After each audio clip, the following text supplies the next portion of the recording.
ফেরাউনের কাছে কয়, বাদশা নামদার কি হচ্ছেটা কি?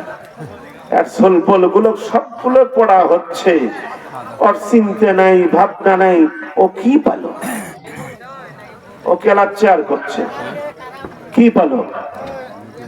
কথা বোঝেন না? এখন মেয়েটার কাছে হামান গিয়ে বলছে, এই মহিলা, তোমার কি লজ্জা হয় না? এক এক করে তোমার সমস্ত ছেলে মেয়ে গুলোকে আগুনে ছেড়ে দেওয়া হচ্ছে, একটা সন্তান কোলে।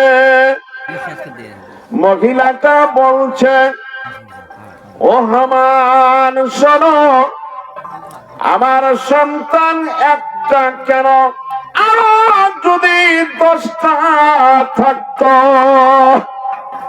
আমি সেও তা হাসি মুখে গুনে আমি ছেড়ে দিতাম। জোরে কোন মারহাবা।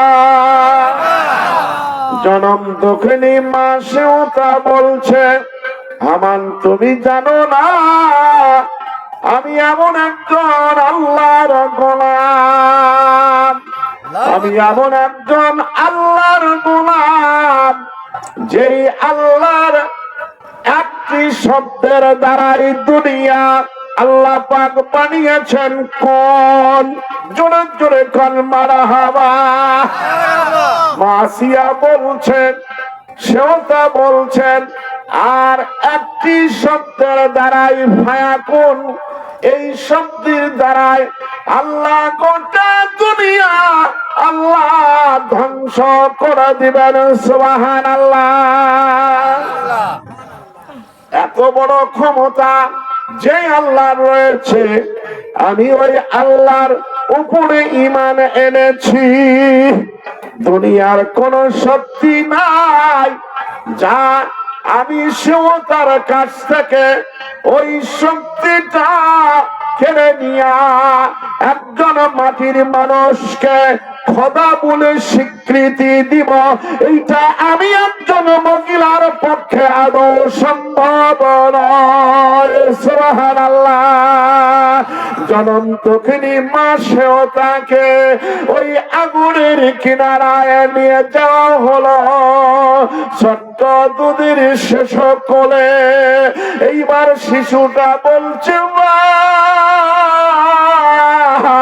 আর দেরি করো না গো মা, আমার ছেড়ে দাও। ছোট্ট বাচ্চা বলছে, মা আর দেরি করো না, আমার ছেড়ে দাও, ছেড়ে দাও, ওই আগুনে ছেড়ে দাও। তবু ওই বেঈমান ফেরাউনকে আল্লাহ বলে যেন মেনে নিও না। জোরে সোরে কোন মারহাবা। ভাইজান বলছিলাম বড় দুঃখের কথা, কি বলবো, বলতে গেলে কলিজা ফেটে যায়। হায় হায়, আজকে মুসলমান কোথায় গেল? আজকে মুসলমানের ঘরে বাহিরে, কোটি কাচারি অফিসে, আদালতে, ইনকামে ট্যাক্সে, ব্যবসায়ী বাণিজ্যতে, খেতে খামারে, সর্ব জায়গায় আল্লাহ নাই, কোন জায়গায় আল্লাহ নাই, রাসূল নাই, কোরআন নাই। আজকে মুসলমানের কাছে আল্লাহ চলে গেল, রাসূল চলে গেল, কোরআন চলে গেল, আজকে রাসূলের বিধান চলে গেল। আজকে বেঈমান পাবাত্তা হামান, পাবাত্তা শয়তান আযাজিলের শক্তি বিরাজমান করছে। আজকে মুসলমানের ঘর মন্দিরে পরিণত